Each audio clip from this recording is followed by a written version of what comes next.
சுதந்திர தினம் எத்தனை வருஷம்? 78 முடிஞ்சு 79. சுதந்திரமாக வாழ்ந்துக்கிட்டு இருக்கோமா? சுதந்திரமாக வாழ்ந்துக்கிட்டு இருக்கோமா? வெள்ளைக்காரன் ஆண்டு இருந்தாலும் நல்லாயிருக்கும் போல தெரியுது. அப்படி தான் நினைக்க வேண்டியிருக்கு. கொள்ளைக்காரங்க கையில் கொடுத்து கொள்ளை அடிச்சுட்டே போயிட்டு இருக்கானுங்க. ஒரு மக்களுக்கு யாரும் எந்த நன்மையும் செய்கிறதில்ல, செய்ய முடியாது. ஏட்டா அப்படி வளர்ந்துட்டாங்க. மக்களுக்கும் ஓட்டு போடுறதுக்கு ஒரு 100 ரூபா கொடுத்தா போகிறோம், 200 ரூபா கொடுத்தா போகிறோம், ஒரு பிரியாணி ஒரு 1/2 பாக்கெட் கொடுத்து ஒரு ஆஃப் கொடுத்தா போதும், அவன் தலையில் தங்கி எழுதிடுறான். இதுதான் வாழ்க்கை. அன்றைக்கி வாழ்கிற வாழ்க்கை தேவனுக்கு பிரியமான வாழ்க்கையாக இருக்கணும். நீ தேவனுக்கு பிரியமாக இருந்துப்பன்னா உங்களை யாரும் அடிமை கொள்ளவே முடியாது. உங்களுக்கு ராஜா ஆண்டவர் தான், உங்களுக்கு தெய்வம் ஆண்டவர் தான். உங்களை யாரும் டச் பண்ணவே முடியாது. காரணம் கேட்டால் உங்களோடு இருக்கிறவர் பெரியவர். உண்மைதானே? அந்த நம்பிக்கையில் வாழணும். கடவுள் சார்ந்து தேவனுக்கு பிரியமான பிள்ளைகளாய் வாழ எங்களுக்கு கிருபை தாங்கன்னு கேட்கணும். தீர்க்கதரிசி இல்லாமல் வாழ்ந்தாங்க, பெரியவங்கெல்லாம் இப்படி வாழ்ந்தாங்க. எத்தனையோ தீர்க்கதரிசிகள் வாழ்ந்து பூமி வாழ்ந்து நம்ம வாழ்கிறதுக்கு நல்ல வழியை கொடுத்தாங்க. இன்றைக்கி நம்ம அரசியல்வாதிகள் ஜாதி மதம் பேரை கொண்டு மக்களை அமுக்கி நாசப்படுத்திட்டாங்க. இதுதான் அவங்க வாழ்க்கைன்னா அவங்க பிழைக்க முடியல. அவங்க பிழைக்கணும்னா இதான வழி, வேறு வழியில் இல்லை. நீ ஆண்டவர் சார்ந்து வாழும்போது ஒரே ரத்தம் தான், பரிசுத்தமாக்கப்பட்ட ரத்தம். ரத்தத்துக்கு பிரியமாக வாழும்போது கர்த்தர் ஒரு நாள் உன்னை கைவிடவே மாட்டார். நான் உன்னிட்டு விலகுவதும் இல்லை, உன்னை கைவிடுவதும் இல்லை. மோசேடுவது போல உன்னோடு கூட இருப்பேன்னு சொல்லி யோசுவாவுக்கு வாக்கு கொடுத்தார். அதே தெய்வம் இன்றைக்கு ஒன்று வாக்கு கொடுத்து வழி நடத்தி ஆபிரகாமுக்கு என்ன பேர் கொடுத்தாரோ, உன் பேரை நான் பெருமைப்படுத்துவேன்னு சொன்னாரோ, அதே தெய்வம் இன்றைக்கு உன் வாழ்க்கையில் பேரை பெருமைப்படுத்தி உங்களை ஆசீர்வதிக்க போகிறார். கடவுள் நினைக்க பார்க்கலாமா? அவனை துதிக்கலாமா? நினைக்கலாமா? அன்று கரைங்களோடு கூட இருக்கட்டும் ராஜான்னு கேட்கலாமா? உலகத்து மனுஷனை நம்பி வாழ்ந்தது போதும் அப்பா, மெய் சார்ந்து வாழ இது கொடுத்த பெரிய பாக்கியத்தை நினைத்து நாங்கள் நன்றி ராஜான்னு சொல்லாமா? கர்த்தர் இன்றைக்கு இருப்பதை பார்க்கலாம் 1000 மடங்கு ஆஸ்வதிக்க போகிறார். தேவ மகிமை இறங்கட்டும் கேட்கலாமா? தேவ மகிமை இறங்கி இந்த இடத்துல நீங்கள் போகும்போது ஒரு புதுவிதமான ஆத்மாவை செல்லணும், புதுவிதமான மக்களாக செல்லணும். பழையவைகள் ஒளிந்து போயின, எல்லாம் புதியதாயின. இந்த வார்த்தையின்படி ஆண்டவர் புதுவிதமான காரியத்தை உங்களை அனுப்பணும். ஹல்லேலூயா.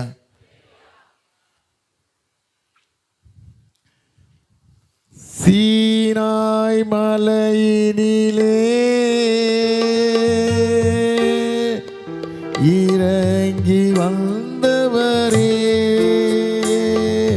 சீனாய் மலையினிலே இறங்கி வந்தவரே, ஆத்மதாகம் தீர்க்கவாரும் இந்த வேளையிலே, எங்கள் ஆத்மதாகம் தீர்க்கவாரும் எங்கள் மத்தியிலே, ஆவியானவரே, அன்பின் ஆவியானவரே,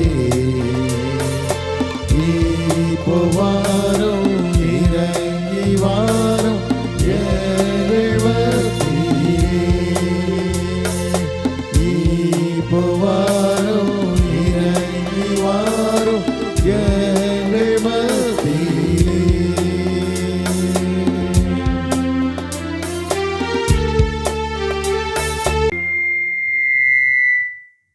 நல்ல தகப்பனே, இந்த மாலை வேளைக்கு சமூகத்தில் நன்றி ராஜா. எத்தனையோ பேருக்கு அது பாக்கியத்தையும் கிருபையும் வாழ்க்கையில் தந்தீங்கப்பா. இந்த கிருபைகளுக்காக நன்றி சாமி. ஒவ்வொரு பிள்ளைகளையும் பலப்படுத்தி வழிநடத்தி ஆசீர்வதித்து காத்துக்கொள்ளுங்கப்பா. ஏழை பிள்ளைகளை சாமி மனமிறங்கி ஆசிர்வதிங்கப்பா. பல கஷ்டங்கள், பல வேதனைகள், பல வியாதிகள், குடும்ப சூழ்நிலைகள் எதையோடு சாமி மனமிறங்கி இந்த பிள்ளைகளை ஆசிர்வித்து காத்துக்கொள்ளுங்க. அடியானோட மறைத்து வெளிப்படுங்க. மக்களுக்கு வேண்டிய ஆறுதலான வார்த்தையை தாங்க. நீங்கள் பேசுங்க. இயேசு நாமத்தில் இயங்கிற்கு நல்ல பிதாவே, ஆமென். ஆண்டவராகிய இயேசு கிறிஸ்துவின் இனிதான நாமத்தில் யாவரையும் வாழ்த்துகிறேன், வரவேற்கிறேன். எத்தனையோ பேருக்கு அந்த பாக்கியத்தையும் கிருபையும் ஆண்டு வாழ்க்கையை தந்தார். அந்த கிருபைகளுக்காக கொண்டளவுக்கு நன்றி செலுத்தலாம். நான் முந்தா நாள் டோனாவூருக்கு போயிருந்தேன். டோனாவூர்னா திருநெல்வேலி மாவட்டத்தில் கார்மிக் எம்மையான்னு சொல்லி அயர்லாந்து தேசத்தில் பிறந்து வந்து ஊழி செய்த அம்மா. 1867 ஆண்டு பிறந்து 1951 வருஷம் வரைக்கும் வாழ்ந்து நிறைய மக்களை மீட்டெடுத்து பாவ சிறையில் வாழ்ந்த மக்களுக்கு விடுதலை கொடுத்து கோயில்களில் தேவதாசிகளாய் தாசியாக வாழ்ந்த மக்களை விடுவிச்சு எத்தனையோ குடும்பத்துடைய கண்ணீரை துடைத்த மகள். அந்த இடத்துக்கு போயிருந்தேன். பார்க்கும்போது நம்ம உடம்பே ஒரு புல்லரிப்பு. நம்ம பார்த்த ஊழியங்களை பார்க்கும்போது 450 ஏக்கர் நிலம் அவங்க செய்த ஊழியங்கள் இடங்கள், 450 இடங்கள், 450 ஏக்கர் ஊழியம், பெருவிதமான காரியங்கள். யாருடைய உதவியும் இல்லை. அவங்களே வெளிநாட்டிலேருந்து சொல்லி சொல்லி சொல்லி நிறைய பேர் உதவி செஞ்சு மக்கள் பட்ட பாடுகள், கஷ்டங்கள், கண்ணீரெல்லாம் நினச்சி திருமணமே ஆகாமல் ஒரு வாழ்ந்த ஒரு தாய் 20 ஆண்டுகளாக நடக்க முடியாமல் கீழே விழுந்து இடுப்பு ஒடிஞ்சு 20 வருஷம் படுக்கையில் இருந்து 25 புத்தகங்கள் மேலே எழுதி அநேக மக்களுடைய கண்ணீரை துடைத்த மகள். அது மாத்திரமல்ல, அவங்களை அடக்கம் பண்ணும்போது ஒரு கல்லறை வச்சு அடக்கம் பண்ண வேண்டான்ட்டாங்க. கல்லறை கட்டக்கூடாதுன்ட்டாங்க. காரணம் கேட்டால் அது ஆகக்கூடிய செலவுக்கு ஒரு ஏழையுடைய படிப்பிக்க வச்சிடலாம், குடும்பத்தை வழிநடத்தலாம் சொல்லி ஆசைப்பட்டாங்க. அப்படி ஒரு தாய், ஒரு நினச்சி பார்க்கவே முடியாது. அப்படி உங்களோட ஊழியங்களை நினச்சி பார்க்கும்போது வாழ்ந்த வாழ்க்கை ஒரு எளிமையான வாழ்க்கை, ரொம்ப கஷ்டமான வாழ்க்கை. நிறைய மக்களை கடவுளுக்கு கொண்டு வந்து எத்தனையோ லட்சம், யாருக்கும் பயப்படலை, யாருக்கும் பயப்படாமல் தைரியமாக இருந்து பெண்களுக்கு ஏற்படுத்த கொடுமையிலேருந்து பெரிய விடுதலை கொடுத்து திறப்பில் நின்று வழிநடத்தின மகள். அதை நினச்சி தான் எனக்கு சந்தோஷமாக இருந்தது. அது மாத்திரமல்ல, அன்றைக்கு நடந்த இடத்துல ஹோம் ரொம்ப நல்லா நடந்துக்கிட்டு இருக்குது. நிறைய விதமான சந்தோஷம், வேறு விதமான சந்தோஷமாக வாழ்க்கை மாற்றமல்ல, அவங்க ஆண்டு மேலே கொண்ட அன்புனால, தேவன் கொண்ட அன்புனால, தேவன் மேல் செலுத்தின அன்புனால, தேவனுக்கு பிரியமாய் வாழ்ந்த மகள், தேவனோடு வாழக்கூடிய மகளாக இருந்தாங்க. அதைத்தான் ரொம்ப சந்தோஷமாக இருக்குது. அப்படிப்பட்ட வாழ்க்கைக்கு நம்ம ஒப்பு கொடுக்கணும். அந்த உலகத்தில் நம்ம ஒன்றும் கொண்டு வந்ததில்லை. யாரும் எந்த பொருளையும் எப்பவும் எடுத்து செல்லவே முடியாது. யாராக இருந்தாலும் சரி, எத்தனை நகை இருக்கலாம், ஆயிரக்கணக்கான ஏக்கர் நிலங்கள் இருக்கலாம், எவ்வளோ கோடி கோடியாக பணங்கள் இருக்கலாம், ஒன்றையும் எடுத்து செல்ல முடியாது. கட்டின துடி தான், வேறு ஒன்றும் இல்லை. சின்ன மூக்குத்தி இருந்தால் கூட கட் பண்ணி எடுத்துருவாங்க. அதுக்கு இல்லாமல் ஒருத்தர் படுற ஆசைகள், ஒருத்தர் பண்ணுற சங்கடங்களெல்லாம் பார்க்கும்போது ரொம்ப வேதனை. இன்றைக்கி மக்கள் உலகத்தில் வாழ்கிற வாழ்க்கை ஒரு வாழ்க்கை தான். இந்த ஒரு வாழ்க்கை தேவனுக்கு பிரியமான வாழ்க்கையாய், உண்மையான வாழ்க்கையாய் ஆண்டவர் விரும்புகிறார். உண்மையுள்ள மனுஷன்தான் பரிபூர்ணமான ஆசீர்வாதத்தை பெற முடியும். பண ஆசைக்கு வாங்குகிற மனுஷன் வாழவே முடியாது. மன நிம்மதி இல்லாமல் எப்படியும் அழிஞ்சு போயிடுவான். ஆனால் நீ கடவுளுக்கு பிரியமாய் வாழும்போது, தேவனுக்கு சாட்சியாய் வாழும்போது, தேவனை மையப்படுத்தக்கூடிய மகளாய் வாழும்போது, வாழ்க்கையில் ஆண்ட எல்லா விதமான சமாதானத்தையும் தந்து, என் சமாதானத்தை உனக்கு தருவேன், உலகம் திறக்கிற பிரகாரம் அல்ல, நான் என் சமாதானத்தை உனக்கு தருவேன்னு சொல்லி ஆண்டவர் சமாதானத்தை கொடுத்து வழிநடத்தி பாதுகாத்து கொண்டு வருகிறார். அது மாத்திரமல்ல, எந்த சூழ்நிலை எப்படிப்பட்டாலும் உலகமே கைவிட்டுடலாம், ஆனால் ஆண்டவர் மட்டும் ஒரு நாள் கைவிடவே மாட்டார். காரணம் கேட்டால், நேசிக்கிற தெய்வம் உண்மை உள்ளவர். அதைத்தான் மனுஷில் நினச்சி வாழணும். உனக்காக பலியாகி சிலுவைக்கு ஒப்பு கொடுக்கப்பட்டு ரத்தம் சிந்தி பாடுபட்டு எத்தனையோ விதமான பாடுகளை பட்டு உயிரோடு எழும்பின தெய்வம் ஒருத்தர் தான். உலகத்தில் வேறு யாரும் கிடையாது. வேதத்தில் வாசிக்கம் இல்லை, வெளிப்படுத்தல் 1:18 வாசிக்கும் போது மரித்தேன், இதோ சதாக்கரையும் உயிரோடு இருக்கிறேன்னு சொன்ன தெய்வம் இது ஒருத்தர் தான். அதனால் அந்த தெய்வத்துக்கு சாட்சியாக வாழணும், மகிமையாக வாழணும். எப்படிப்பட்ட நீ வாழ்க்கை வாழும்போது இச்சைகள்லாம் அழிஞ்சு போகிற இச்சைகள் தான், அழிஞ்சு போகிற இச்சைகள் தான். ஆனால் ஒன்றுமே இல்லை, நீ மனுஷன் தவறான வழியை வாழ்ந்துக்கிட்டு இருக்கான், தவறான வாழ்க்கையில் வாழ்ந்துக்கிட்டு இருக்கான், எப்படியோ வாழ்ந்துக்கிட்டு இருக்கான். எங்கள் வீட்டில் ஒரு மகள் வேலை செய்கிறா, அருமையான மகள். அவருக்கு சின்ன குழந்தை இருக்குது. நல்ல புருஷன், ரொம்ப நேசித்த மனுஷன், அவளை ரொம்ப நேசிக்கக்கூடிய மனுஷன். புருஷனை பற்றி நான் ஒரு நாள் பேசிட்டேன், அவள் ரொம்ப கோவப்பட்டுச்சா. அண்ணாச்சி, என் புருஷனை அதிகமாக நேசித்த மனுஷன், அது மேலே பாவம் இல்லை, சில பொல்லாத காரியங்கள் வந்து மாட்டிடுச்சு அப்படின்னு சொல்லி தவறான ஒரு பழக்கம், இன்னொரு பெண் வந்து அவர்கிட்ட அந்த குடும்பத்தை கெடுக்கணும் வந்து மேலே ஆசைப்படுறவன் ஆக்ட் பண்ணி கெடுத்துட்டு கடைசியில் அந்த பெண்ணால் சூசைட் பண்ணிட்டான். சூசைட் பண்ணிட்டது மாத்திரமல்ல, ரொம்ப பரிதாபமான நிலைமை. மகளுடைய மகளும் தகப்பன் சேலையை கட்டி தொங்குறதை பார்த்து, செத்து கிடக்கிறத பார்த்து மகள் பார்த்து பயங்கரமான கஷ்டம், வேதனை. அந்த மகள் வீட்டுக்கு வரதே இல்லை. காரணம் பேய் இருக்குன்னு சொல்லி வர்றதில்லை. ஆனால் இந்த மகள் ஒவ்வொரு நாட்களும் கடவுளுக்கு பிரியமான மகளாய் வாழ்ந்தாள், தேவனுக்கு சாட்சியுள்ள மகளாய் வாழ்ந்தாள். வேதத்தில் வாசிக்கிறோம், லூக்கா 10 கடைசி வாசிக்கும் போது மரியாள் தன்னை விட்டு ஈடுபடாத நல்லவங்க வாழ்க்கையை தெரிந்து கொண்ட மகளை போல் வாழ்ந்ததுனால இன்றைக்கி சாட்சியாக வாழ்ந்துக்கிட்டு இருக்கா. அவள் சொல்கிறான், உலகமே கைவிட்டாலும் ஐயா, ஆண்டு என் கூட இருக்கார், என்னை விட்டு ஒரு நாள் விலகவே மாட்டார், அவர் கைவிட மாட்டார். காரணம் கேட்டால் என் புருஷன் எப்படி வாழ்ந்துட்டு போயிட்டான், அதை பற்றி ஒன்றும் இல்லை. என் வாழ்க்கை தேவனுக்கு பிரியமான வாழ்க்கையாக இருக்கணும், பரிசுத்தமான வாழ்க்கையாக இருக்கணும். பரிசுத்தம் இல்லாமல் யாரும் தேவனை தரிசிக்கவே முடியாது. யாராக இருந்தாலும் சரி, பரிசுத்தம் இல்லாமல் தேவனை தரிசிக்கவே முடியாது. அப்படிப்பட்ட வாழ்க்கைக்கு நம்ம ஒப்பு கொடுக்க வாழும்போது உலகம் தரக்கூடாத சந்தோஷத்தை சமாதான ஆண்டு உனக்கு தருவார். இதுதான் வாழ்க்கை. நீ அப்படி வாழும்போது கர்த்தர் ஒரு நாள் உன்னை விட்டு விலகவும் மாட்டார், உன்னை கைவிடவும் மாட்டார்.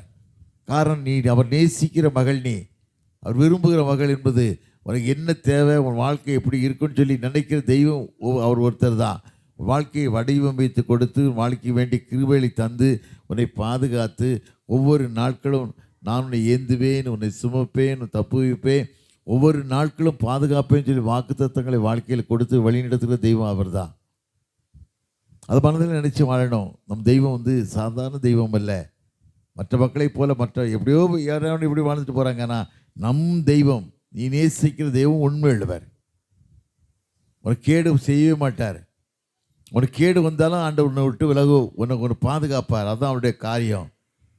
ஏன்னா வேதத்தில் வாசிக்கிறோம், நானே நல்ல மேய்ப்பன் ஆடுகளுக்காக ஜீவனை கொடுக்குறான்னு சொல்லி யோவான் 10:10 வாசிக்கும். அப்படி நல்ல மேய்ப்பனாக இருந்து உன்னை பாதுகாத்து வழிநடத்தி உனக்கு வேண்டிய காரியங்களை செய்து உன்னை வழிநடத்த நல்ல தெய்வத்தை நினைச்சு நீ வாழும்போது ஒரு நாள் கடவுளுக்கு பிரியமாக வாழும்போது கர்த்தர் உன்னை விட்டு விலக மாட்டார். அதை தான் வாழ்க்கை நினைக்கணும்.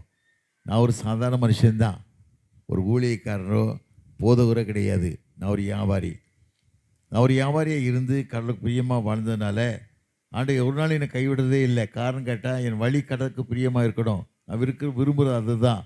வேதத்தில் வாசிக்கிறோம், நீதிமொழிகள் 16 எடுத்து வாசித்து பார்த்தீங்கன்னா ஒரு வழி கர்த்தருக்கு பிரியமாக இருக்கா, ஒரு வழி பிரியமாக இருந்தால் சத்துருக்களும் இணங்குபடி செய்யும். வேதத்தில் வாசிக்கிறோம். நீ நிறைய பேர் வழி பிரியமாக இல்லை, கடவுள் பிரியமில்லாத வழியாக இல்லை, சும்மா ஏதோ பேருக்கு வாழ்கிறாங்க. பேருக்கு வாழ்ந்துக்கிட்டு சும்மா ஆண்டு தோத்துறோம் வாழ்ந்துக்கிட்டு இருக்க வழியை. ஆனால் பாத கடவுள் பிரியமாக இருக்கா, அதை தான் ஆண்டு விரும்புகிறார். ஒரு வழி பிரியமாக இருந்தால் தான் ஆண்டவனை ஆஸ்வதிக்க விட முடியும். நீ பிரியமில்லாத வழியாக வாழ்ந்தேன்னா உன் வாழ்க்கை ஆஸ்வதிக்க முடியாது. காரணம் கேட்டால் நேசிக்கிற தெய்வம் உண்மை எழுவார். அதை தான் மனசில் நினச்சி வாழிடும். இந்த மகளோட நான் அடிக்கடி மகள்கிட்ட பேசுவேன். அவள் சொல்லுவான், அண்ணாச்சி எனக்கு ஆண்டவர் எவ்வளோ கிருபை தராரு. எந்தன பாடிக்கிட்டே இருப்பான், சத்தம் போட்டு பாடுவா. என்னம்மா பாடுறேன்னு கேட்டால், ஆண்டவருடைய அன்பை எனக்கு தாங்க முடியல ஐயா, ஆண்டு கொடுத்த அன்பை எனக்கு தாங்க முடியலை. கடவுள் ஒவ்வொரு நாட்களும் உலகமே அழிஞ்சு போகிற உலகம்தான். வேதத்தில் வாசிக்கிறோம், சங்கீதம் 90:10 வாசிக்கும் போது ஒரு மனுஷனுடைய ஆயுசு நாட்கள் 70 வருஷம்தான். பலத்தின் மீதியாக 80 வருஷமாக இருந்தாலும் பாடு வேதனை தான்.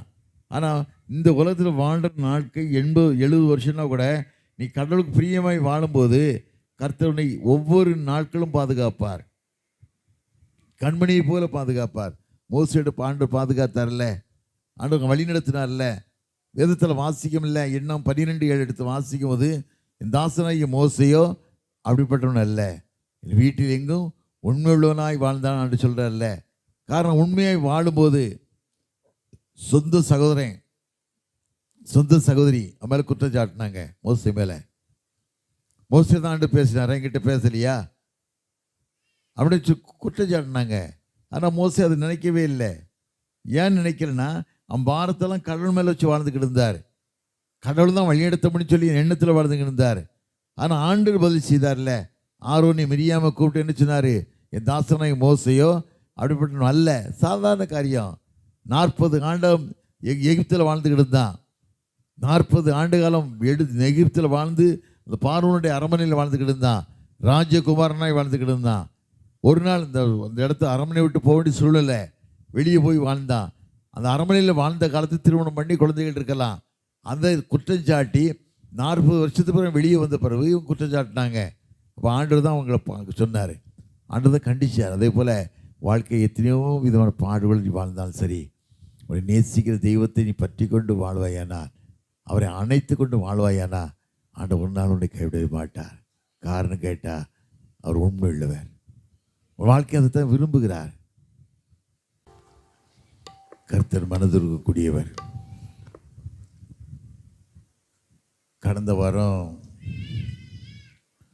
ஒரு சகோதரி என்னை சந்திச்சா. அம்மா பார்த்தாங்க. என்ன பார்க்கும்போது 2 கண்களை கண்ணீர் நனைஞ்சது.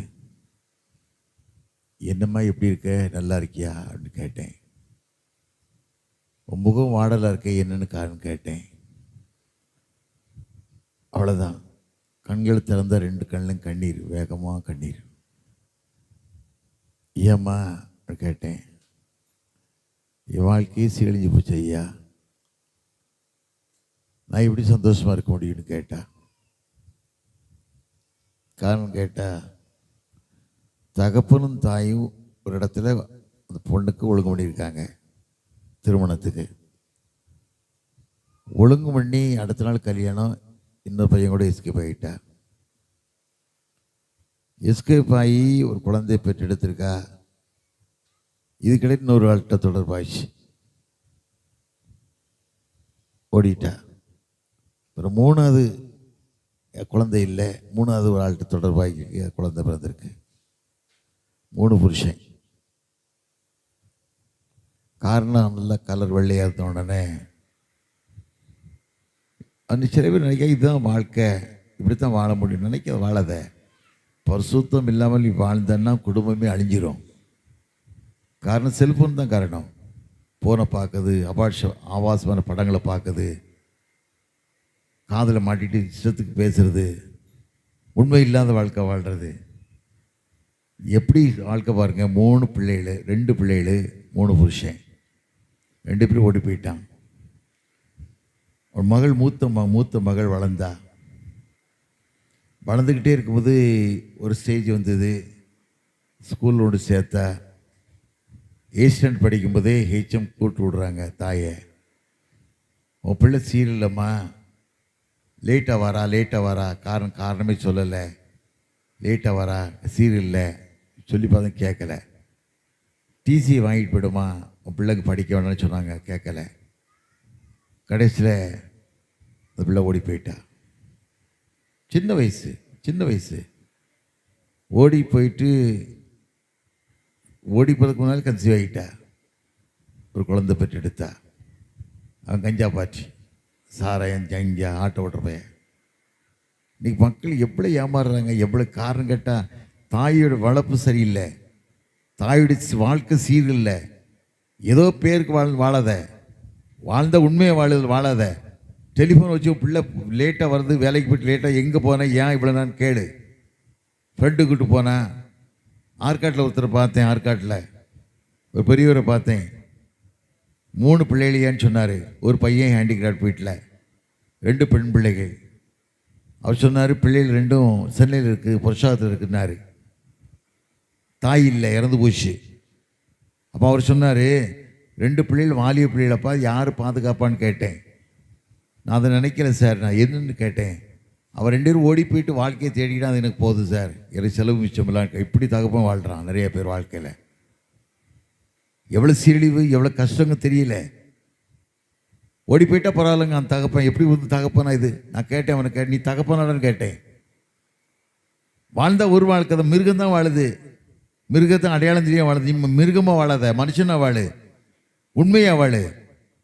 ஆண்டவர் தொழுதுகிட்டா போதும், தோத்திரம் சொல்லிட்டு வாழ்னா போதும். வாழ்க்கை சீருள்ள வாழ்க்கை வாழலைன்னா வாழாத, கஷ்டம். நிறைய பேர் வாழ்க்கை அப்படி வாழல. அழிஞ்சு ஒரு உலகம். அழிஞ்சு ஒரு உலகத்தில் தேவனுக்கு பிரியமாக நீ வாழ்வாயானால், சாட்சியுள்ள வாழ்க்கையை வாழ்வாயானால் ஆண்டவனை கனம் பண்ணுவார். அதுதான் ஆண்டவர் விரும்புகிறார். நிறைய பேர் வாழ்க்கை தான். இப்போ அந்த மகன் என்ன ஆகிட்டுனா, கஞ்சாக்காரர் கேட்டுனா 2 பிள்ளைகள் பிறந்தது. அவன் இவ்வளோ அடித்து தொல்லை சின்ன பிள்ளை, 11 வயசோடு இருக்காது. 13 வயசில் கல்யாணம் பண்ணியிருக்கா. 8ஆவது படிக்கணும், 8 13. 2 பிள்ளைகள் பிறந்திருக்கு, 16 வயசு இருக்கும். தொல்லை பண்ணான். பிடிச்ச அடியை தாங்க முடியல அவளால். தாயிட்ட சொன்னா, தாய் சொன்ன, என் வாழ்க்கையை சரியில்லையம்மா, உன் வாழ்க்கை எப்படிமா சீர்க்க அப்படின்னா. கடைசியில் புருஷன் வேண்டான்னு போயிட்டா. ஒரு இடத்துல வேலை செஞ்சுருக்கா, அங்கே போன பிரச்சனை. இப்போ யாரையும் கூட்டிகிட்டு ஓடிட்டா, எங்கே போயிட்டான்னு தெரியலைங்க தாய்க்காரி சொல்கிறா. இது வாழ்க்கையா? இது வாழ்க்கையா? இது வாழ்க்கை இல்லை. கடவுளுக்கு பிரியமான வாழ்க்கை, தேவனுக்கு பிரியமில்லாத வாழ்க்கை நீ வாழ்வாயானா நீ வாழ்ந்து பிரயோஜனமே கிடையாது. கடவுளுக்கு பிரியமாக நீ வாழ்வாயானா ஒரு நாள் ஆண்டு ஒன்று கைவிடவே மாட்டார். வேதத்தில் வாசிக்கும் இல்லை, சங்கீதம் 128 வாசிக்கும் போது, கர்த்தருக்கு பயந்து வழிக்கும் பாக்கியவான், உன் கைகளில் பிரயாசத்தை சாப்பிடுவாய், உனக்கு பாக்கியம் நன்மை உண்டாயிருக்கும். உன் மனைவி வீட்டும் கணிதம் திராட்சை செடியை போலும், பிள்ளைகள் பந்திய சுற்றி ஒளியும் வர கன்றுகளைப் போலும் இருப்பார்கள். இதோ கர்த்தருக்கு பயப்படுற மனுஷன் விதமாய் ஆஸ்வதிக்கப்படுவான். கர்த்தர் சீயோனும் ஆஸ்வதிப்பார். நீ ஜீவன நாளெல்லாம் எருசலேமின் வாழ்வை நீ காண்பாய். நீ உன் பிள்ளைகளையும் எருசலேம் கொண்ட சமாதானத்தையும் காணும் விதத்தில் வாசிக்கும். இதுதான் உண்மையான வார்த்தை. வார்த்தைக்கு பயப்பட்டு நீ பிள்ளையை வளர்க்கணும், ஞானமாக வளர்க்கணும். கொல்லாத உலகம் எல்லாம் கஞ்சா சாராயம் குடிச்சிட்டு நடு ரோட்டில் ஆடுறான். இது வாழ்க்கை இல்லை. நீ வாழ்கிற வாழ்க்கை ஒரு வாழ்க்கை தான். அந்த ஒரு வாழ்க்கை பிள்ளை ஞானமாக வளர்க்கணும். வேலைக்கு போய்ட்டு வரலையா, லேட்டாக வச்சுச்சா, எங்கம்மா போனேன், எதுக்கா லேட்டு அப்படி கேட்கணும். சில பேர் ரோட்டில் போய் பைத்தியமாக சிரிச்சுக்கிட்டே போகும். கரெக்டாக டெலிஃபோனில் பேசிக்கிட்டு சிரிச்சுக்கிட்டே ரோட்டில் போகும். சிரிச்சுக்கிட்டே பைத்தியமாக நினைக்கிறது தான். அது வாழ்க்கை இல்லை. தேவனோட வாழக்கணும். நீ பிள்ளை வெளியே அனுப்புகிறேன்னு சொன்னால் சிலுவை போட்டு ஆண்டு கேட்கணும், ஆண்டவரே மகளை வெளி உலகத்துக்கு போகிறப்பா, வெளியே வேலைக்கு போகிறா, நீங்கள் பாதுகாத்துக்குங்க. கர்த்தர் தான் பாதுகாக்க முடியும், மனுஷன் பாதுகாக்க முடியாது. நிறைய பேர் வாழ்க்கையில் பாதுகாப்பு இல்லை. ஏன் பாதுகாப்பு இல்லை? கர்த்தரை தேடுறதில்லை. புருஷன் உண்மையான புருஷனாக இல்லை, குடிகாரனாக இருக்கான். எங்கள் ஏரியாவில் நல்ல படித்த பொண்ணு, தவறான பழக்கம், பொறுக்கி கஞ்சாடிக்கு போயிட்ட பழக்கம். வீட்டில் தாய் தப்பி சொன்னாங்க, அம்மா அவன் கஞ்சி அடிக்கிற பையன் நல்ல இல்லை, குடிக்கிறான் வேண்டாம்னு சொன்னாங்க. இவ சொன்னா, என் வாழ்க்கை எனக்கு பார்த்துக்க தெரியும், அவனை இப்படி திருப்பணும் இப்படி திருப்பிக்க முடியும்னு சொன்னான். கொஞ்ச நாள் கடந்தது, 2 குழந்தைகள் பிறந்தது. வீட்டு வாடகை கொடுக்க முடியல, பிள்ளைகளுக்கு பால் வாங்கி கொடுக்க முடியல, வேலை செஞ்சு அப்படியே குடிச்சிட்டு வந்துடுறான். என்ன செய்வா? சனிக்கிழமை சாயந்தரம் காலையில் சொல்லி அனுப்புகிறா புருஷன்கிட்ட, ஐயா அந்த பணத்தை கொண்டு வாங்க ஐயா, என் அப்பா அம்மாட்ட சவால் விட்டு நான் வந்தேன், என் வாழ்க்கை சீழியாகக்கூடாது, இந்த குழந்தைக்கு ஒன்றுமே வாங்கி கொடுக்க முடியலன்னு சொல்கிறா. சரின்ட்டு போயிட்டான். காலையில் போகும்போது சாயந்தரம் வரும்போது ஃபுல்லாக குடிச்சிட்டு 2 பாட்டிலையும் வாங்கிட்டு வரான். என்ன செய்வா? வேறு ஒன்றுமே இல்லை. 2 பிள்ளைக்கு விஷத்தை கொடுத்துட்டு அவளும் செத்துட்டா. இதுதான் வாழ்க்கை. செத்துட்டா. காரணம் கேட்டால், சீரில்லாத வாழ்க்கை நீ வாழும்போது, கர்த்தருக்கு பயப்படாத வாழ்க்கை வாழும்போது வாழ்க்கையை சீழிஞ்சு போகும். பேரனை வளர்த்தாங்க. மகா வீட்டிலேருந்தும் பேரனை குழந்தை வளர்த்து வாலிப பையன். பேரன் வளர்த்த பிள்ளையும் பேப்பை பிள்ளையாக மாறிடும்ல, நல்ல பிள்ளைய வளராதில்ல, தாய் தப்புன்னு வளரணும் இல்லை, அப்போ தான் பிள்ளை ஒழுங்கு வரும். வளர்த்தாங்க. இஷ்டத்துக்கு சுத்தினான். கிறிஸ்தவ பையன் வருஷப்பிரபன்னு முதல் காணிக்க போடுறான். போயிட்டு கடைக்கு போகிறான், சிகரெட்டை வாங்கான், பிடிக்கான், சிகரெட்டை அணைச்சிட்டு மறுபடியும் சர்ச்சில் வரான். ரெண்டாவது காணிக்க வாரத்துக்குள்ளே பைக் எடுக்கிறான். நடுராத்திரியில் பைக் எடுக்கிறான். பைக் எடுத்துகிட்டு ஜாலியாக போகலான்டான்னு போகிறான்.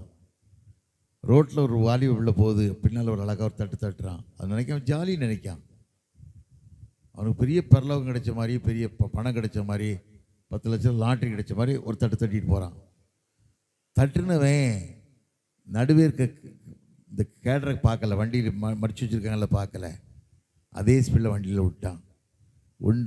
கண்ணில் குத்தி அப்படி தலையில் தொங்கிட்டான். இந்த வாலிபுள்ள பார்க்க ஒரு நல்ல கிறிஸ்தவ உள்ள போலக்கு பார்க்க வேறு ஒன்றும் செய்ய முடியல.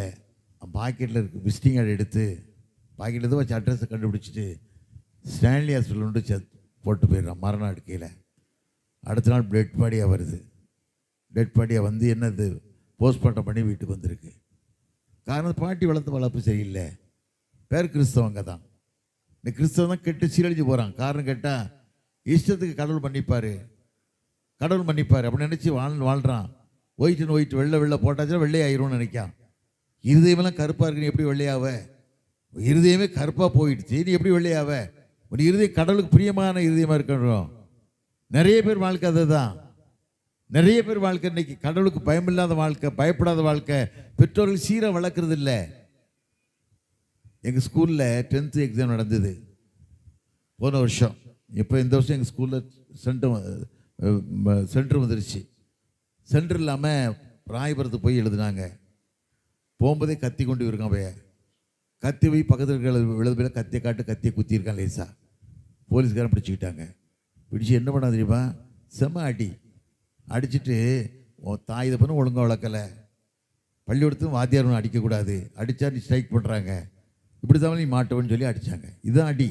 இன்றைக்கி நிறைய பேர் பயப்படுறதில்லை. தான் வாழ்க்கை சீர் வேணும்னு நினச்சி பயப்படுறதில்லை. சீராக வாழணும், கடவுளுக்கு பிரியமாக ஒரு வாழ்க்கை தான். இந்த ஒரு வாழ்க்கை பிரியமான வாழ்க்கை நீ வாழ்வாயானா தகுந்த நேரத்தில் என்னென்ன செய்யணுமோ அத்தனை ஆண்டு தருவார். சீரெல்லாம் வாழ்வாயானா அழிஞ்சு போயிடும், வாழ்க்கையே அழிஞ்சு போயிடும். கிறிஸ்தவனை வாழலாம், ஆனால் உண்மையை வாழணும், பரிசுத்தமாக வாழணும். பரிசுத்தம் இல்லாமல் யாரும் தேவனை தரிசிக்கவே முடியாது. ஆண்டு ரத்தத்தால் கழுவப்பட்டு தேவனுக்கு மகிமையா நீ வாழ்ந்தாயத்தான் வாழ்க்கை ஆசீர்வதிக்கப்பட முடியும். நிறைய பேர் வாழ்க்கை அப்படி இல்லை. இதில் தாய் தப்பையும் சமையலுக்காரங்க ரொம்ப நாளாக 13 வருஷம் குழந்தை உள்ளவளுக்கு 13 வருஷம் குழந்தை பிறந்த பிறகு செல்லமாக வளர்த்தாங்க. ரொம்ப செல்லமாக வளர்த்தாங்க. எங்கள் கம்பெனிலேருந்து வேலை செஞ்சான் பையன். ரொம்ப கண்டிஷன் போடுறாங்க, கண்டிக்கிறாங்கன்னு சொல்லி தாய் தப்பட சொன்னான். தாய் தப்பி சொன்னாங்க, நீ வேலை பார்த்து போடா ராஜா, நீ வா, நாங்கள் இருக்கிறதுக்கும் உழைச்சி போடுவோன்ட்டாங்க. பெரம்பை கையாடவும் தன் மகனை பகைக்கிறான். வேதத்தில் வாசிக்கிறான், பெரம்பை கையாடவும் தன் மகனை பகைக்கிறான். இஷ்டத்துக்கு வளர்த்துட்டாங்க. அவன் சின்ன பிள்ளையிலேருந்து கஞ்சி அடிக்க ஆரம்பிச்சிட்டான், சாரையும் குடிக்க ஆரம்பிச்சிட்டான். யாரும் கூப்பிட்டு கேட்டால் எங்கள் பிள்ளை நாங்கள் வளர்த்துக்கிறோம், உங்களுக்கு என்னன்ட்டான். கடைசி அவங்க நினச்சாங்க, அவங்களுடைய மனசு நினச்சாங்க, 18 வயசில் கல்யாணம் பண்ணிட்டோம்னா பொண்டாட்டி வந்து மாற்றிடுவான்னு நினச்சிட்டாங்க. பொண்டாட்டியும் மாற்ற முடியாது, ஒருத்தரும் மாற்ற முடியாது. கல்யாணம் பண்ணிட்டாங்க. ஸ்பீடில் குழந்தையும் பெற்றுட்டான் 19 வயசில். 21 வயசு செத்து போயிட்டான் குடிச்சு. வயசு பாரு 21 வயசு. அந்த கண்ணி குடம் உடைக்கணும். அந்த குழந்தை நடக்க முடியாமல் தத்தி பற்றி நடக்க குழந்தைய அந்த பையனோட அப்பாவும் அம்மாவும் அழுதுகிட்டே அப்படி கை பிடிச்சிட்டே போய் ஒரு கல் எடுத்து குடத்தை உடச்சி விட்ட பார்த்துக்க நான் கண்ணால் பார்த்தேன் காட்சியை. காரணம் கட்டு சீர் இல்லாத வாழ்க்கை, உண்மை இல்லாத வாழ்க்கை. கவர்மெண்ட்டு லாபத்துக்கு தேடுறதுக்கு சாராய கிடையாது. கவர்மெண்ட்டுக்கு தெரியல, கவர்மெண்ட்டு தெரியும். நமக்கெல்லாம் அறிவு வேணும், நமக்கெல்லாம் புத்தி வேணும். இது கசக்கும், வேதத்தில் வாசிக்கும்ல, நீதிமொழிகள் 23 அதிகாரத்தை கடைசி வசனம் வாசிக்கும் போது 27, 28, 20, 30 வசனம், ஐயோ யாருக்கு வேதனை, யாருக்கு ரத்தங்கள் கண்கள், யாருக்கு காரணம் இல்லாத காயங்கள், யாருக்கு காரணம் சண்டைகள், சாரம் இருக்கிற நாடி தேடும் தானே, வாழ்க்கை இது தானே. இப்போ 2 நாளைக்கு ஒரு வாரத்துக்கு முன்னே பார்த்தீங்கல்ல, தகப்பை சீராக வளர்த்துருந்தா தகப்பன் அடிச்சிருக்க மாட்டான். ஈரோட்டில் தகப்பனை 2 பேரும் சேர்ந்து தகப்பனை அடிக்கான். அடிச்சுட்டு தகப்பன் ஏதோ 100க்கு ஃபோன் பண்ணிட்டான், போலீஸ்காரங்க தடுக்காங்க. அந்த இன்ஸ்பெக்டரே சப் இன்ஸ்பெக்டரே வெட்டிட்டான். கிடையாது என்ன நம்ம பார்த்தீங்களா, என்கவுண்டர் போட்டு சாக வேண்டிய சூழ்நிலை. பெரிய கஷ்டம். நான் குற்றாலத்தில் ஒரு நாள் இருக்கும்போது ஒரு ஏட்டையா என்னை கூப்பிட்டார், வாங்க அண்ணன் கூப்பிட்டார். ஐயா வாங்கன்னார். என்னண்ணே, ஃபால்ஸ் பக்கத்தில் ஒரு அடர்ந்த காட்டுக்குள்ளே கூட்டிகிட்டு போனார். பெட்டியை கிட்ட வராதிங்கன்னு சொல்லி தூரத்தை திறக்க சொல்லி பார்த்தா ஒரு பாடி தகப்பனை துண்டு துண்டாக வெட்டி அதெல்லாம் வச்சுருக்காங்க. விருதுநகர் நடந்த சம்பவம். சொத்து தகராறில் சண்டை போட்டு தகப்பன் 2 பிள்ளைகளுக்கு சொத்து கொடுக்கலை. குடிச்சிருவான், விற்றுருவான், இந்த பிள்ளைகளை பார்க்க மாட்டான் அப்படின்னு நினச்சி சொத்தை கொடுக்கலை. கடைசியில் தகப்பனை ராத்திரிலே சரி பண்ணிட்டாங்க. 2-3 நாளைக்கு பிறகு தகப்பனை காணலை. தாய்க்கு சந்தேகம், புருஷன் இல்லை, வாழ்விலும் தாழ்விலும் சுகத்திலும் சுக்கத்திலும் மரணம் பிடிக்க வரைக்கும் உண்மையாக பிடிச்சி வாக்கு கொடுத்துருப்பாங்கல்ல, அந்த தாய் கம்ப்ளைண்ட் கொடுக்குறா பிள்ளைகள மேலே. பிள்ளைகளை கூப்பிட்டு அடிச்சில் பையங்க சொல்லிட்டாங்க. இதுதான் நிலைமை. பெற்றோருக்கு விரோதமாக பிள்ளைகள் எழும்பி அவளை கொலை செய்வார்கள். இதுதான் காலம். பெற்றோருக்கு விரோதமாக எழும்பி பிள்ளைகள் கொலை செய்வாங்க. இதுதான் காலம். இப்படிப்பட்ட காலத்தில் நீ வாழ்கிற, நீ எப்படி வாழணும்? நான் 1968 வருஷம் அன்னைக்கு வந்தேன். 57 வருஷத்துக்கு முன்னால். காலில் செருப்பு கிடையாது, ஒன்றும் கிடையாது. அவ்வளோ கஷ்டம், வேதனை. சின்ன ஸ்கூல் டவுசர் தான், பேண்ட்டெல்லாம் போட தெரியாது. 10th முடித்த உடனே சென்னைக்கு வந்தேன். நாங்கள் 4 சகோதரர்கள். சகோதரர்கள் ஒருமித்து வாசம் இருந்து எத்தனை இன்பம். என் குடும்பம் இன்னைக்கு ஒரே ஜாயிண்ட் ஃபேமிலி தான். எங்கள் வீட்டில் ஒரே கிச்சன் தான். 57 வருஷமாக சென்னைக்கு வந்து ஒரே கிச்சன் தான். எங்கள் வீட்டில் கிட்டத்தட்ட 150 பேர் சாப்பிட்றோம். 150 பேர் சாப்பிட்றோம். காரணம் கேட்டேன், தாயுடைய ஜபம், தாய் ஜெபித்த ஜபம்.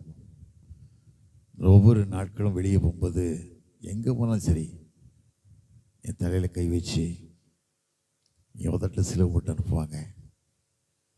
நான் கூட இப்போ எனக்கு டிரைவர் கிடைக்க லேட் ஆகிடுச்சு. இப்போ நிறைய பிள்ளைகள்லாம் வெளியே போயிட்டாங்க. எல்லா பிள்ளையும் வெளியே போயிட்டாங்க. வெளியே எங்கள் தோட்டத்துக்கு, எங்கள் தோட்டம் பொன்னேரியிலலாம் எங்கள் தோப்புகள்லாம் இருக்க போயிட்டாங்க. கடைசியில் ஒரு தம்பியை வெளியேருந்து வர சொல்லி நான் வந்தேன். லேட் ஆகிடுச்சு.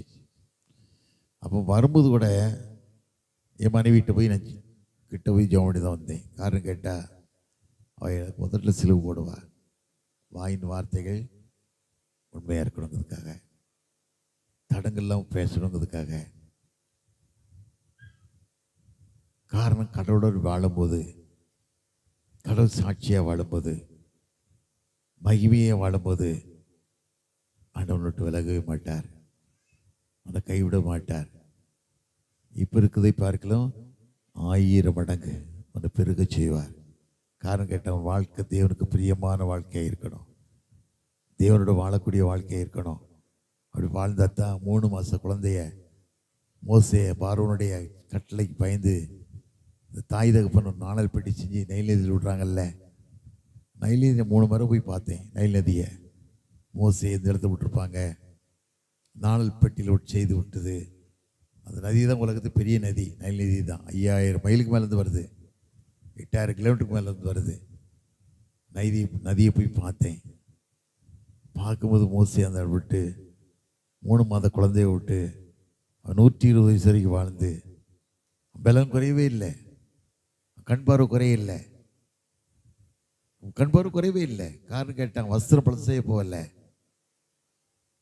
நேவா கொடுமுடியில் ஆண்டவரே அவனை எடுத்து அடக்கம் பண்ணார்ல, அது குடுமுடிக்கு போய் எவ்வளோ பரிசுத்தமான மனுஷன், பரிசுத்தமான வாழ்க்கை, தேவனுக்கு பிரியமான வாழ்க்கை, தேவனோட வாழக்கூடிய வாழ்க்கை, ஒரு ஆத்தும பார வாழ்க்கை, நேசிக்கக்கூடிய வாழ்க்கை, தேவனோடு வாழக்கூடிய வாழ்க்கையை வாழ்ந்தார்ல. காரணம் கேட்டா, அருளாதர் நாமமதில் படிச்ச பையங்கள்லாம் வெள்ளி பாத்திரம்னா ஸ்டீல் பாத்திரம். அப்போ இப்போ தான் ஸ்டீல் போகிறேன், அப்போ ஸ்டீலே கிடையாது. பால் சோறு, தயிர் சோறுலாம் கொண்டு வருவாங்க. நான் ஒன்றுமே இல்லாமல் போவேன். காரணம் கேட்டால், பக்கத்தில் எங்கள் அம்மாவோட தங்கச்சி வீடு, வாத்தியாரவங்க. அதிக நாட்கள் போய் சாப்பிடுவேன். தினம் போய் சாப்பிட்றதுக்கு வெக்கமாக இருக்கும். ஏன்னு நினைப்பாங்க ஒரு எண்ணம். வீட்டில் சாப்பாடு இருக்காது. எங்கள் வீடு கிட்டத்தட்ட 2.5 கிலோமீட்டர் தூரம். நடந்து தான் போகணும், நடந்து தான் வரணும், வேறு வழி இல்லை. ஓட்டமாக ஓடுனா அரை மணி நேரம் ஆகும். சாப்பிட்டு ஓடியாருக்கு அரை மணி நேரம் ஆகும். அப்படியே 10 நிமிஷம் லேட் ஆகிடும். அவ்வளோ கஷ்டம். நாளைக்கு பசி தாங்கலை அப்படின்னு சொன்னால் ஓடிடுறது தான். அப்படி வேகமாக ஓடும்போது எங்கள் அம்மா தோட்ட வேலைக்கு போயிடுவாங்க, எங்கேயாவது வேலைக்கு போயிடுவாங்க. ஒரு நாள் வேகமாக போயிட்டேன். பழைய கஞ்சி, சோளக்கஞ்சி அவங்ககிட்ட அதான் எங்கிட்ட இருக்கு, வேறு ஒன்றும் இல்லை. அரிசி சாதமே கிடைக்காது. சோளக்கஞ்சியை வச்சுட்டு என் மூடி வச்சுட்டு போயிட்டாங்க. ஒரு கோழி குஞ்சு வந்து தட்டிட்டு உள்ள உழுது செத்து போச்சு. எப்படி சாப்பிட முடியும்? மீண்டும் பசியோடு ஓடி வந்தேன். அவ்வளோ கஷ்டம், அவ்வளோ வறுமை, தாங்க முடியாத வேதனை எல்லாம் வாழ்ந்த நாட்டில் உண்டு. நான் ஆண்டவரை நம்பி வாழ்ந்ததுனால, அவர் சார்ந்து வாழ்ந்ததுனால, தேவனுக்கு பிரியமாக வாழ்க்கை வாழ்ந்ததுனால, தேவனோடு வாழ்ந்ததுனால கடவுள் நிறைய விதமான காரியத்தில் ஆண்டவர் ஆசீர்வதித்தது மாத்திரமல்ல, ஒரு குறைவில்லாமல் யோனத்தான் மகன் பில்கிதேசு போல செத்த நாயிலும் கேவலம் வாழ்ந்த நம்மளை ஆண்டு உயர்த்தினது நினச்சி தேவனுக்கு பிரியமாக வாழ்ந்ததுனால அவர் கைவிடவே இல்லை.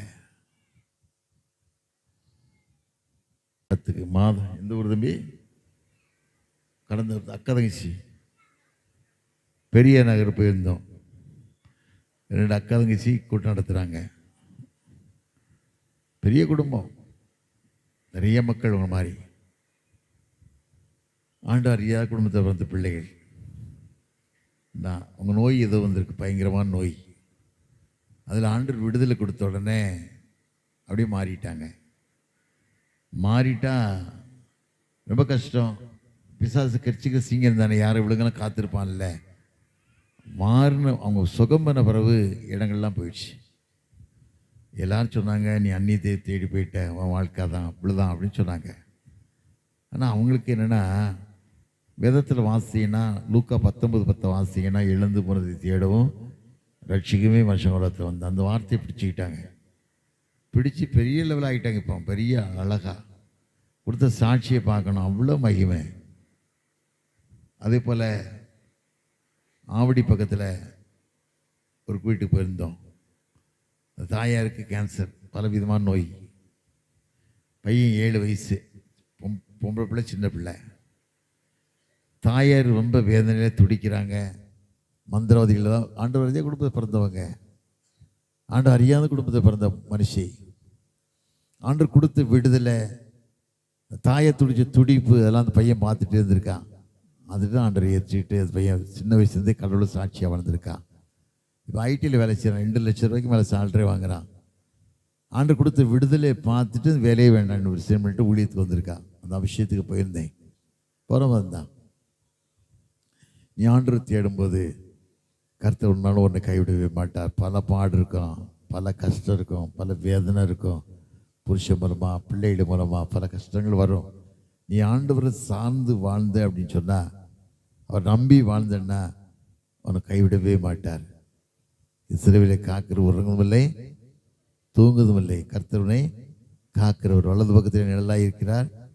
பகலில் வெயிலாகிலும் இரவில் நிலவாகிலும் சேதப்படுத்துவதில்லை. கர்த்தர் எல்லா தீங்கும் விலக்கி காப்பார், அவர் ஆத்துமாவை காப்பார். கர்த்தர் போக்கையும் வரத்தையும் இதுவரைக்கும் இன்றைக்கும் காப்பார். இதுதான் அவருடைய வார்த்தை.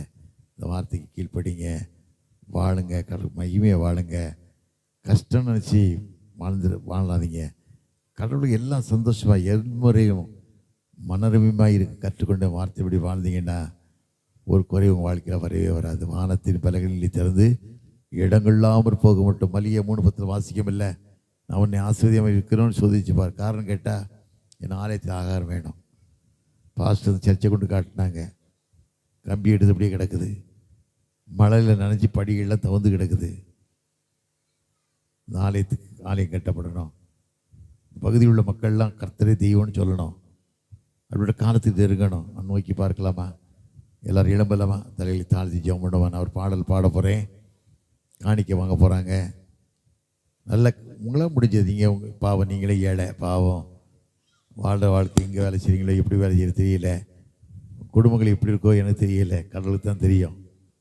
நீ முடிஞ்ச வரைக்கும் மனப்பூர்வமாக கொடுங்க. ஒரு ஏழை தாய் வேதத்தை வாசிக்கமில்லை, லூக்கா 21:4 வாசிக்கும் போது எல்லாரும் காணிக்கப்பட்டாங்க. ஒரு ஏழை தாய் தனக்கு இருந்த 2 காசையும் போட்டார். அப்போ ஆண்டு சொன்னார், மற்ற எல்லாரையும் பார்க்கலும் இவ்வளோ அதிகமாகி போட்டான்னு சொன்னார். அதே போல் காணிக்கை பற்றி உள்ள உங்கள் இருதயத்தை கடவுளுக்கு உண்மையாக கொடுங்க, கடவுளோட வாழுங்க. கர்த்தர் இன்றைக்கு இருப்பதை பார்க்கணும், ஒரு நாளும் கைவிடவே மாட்டார்.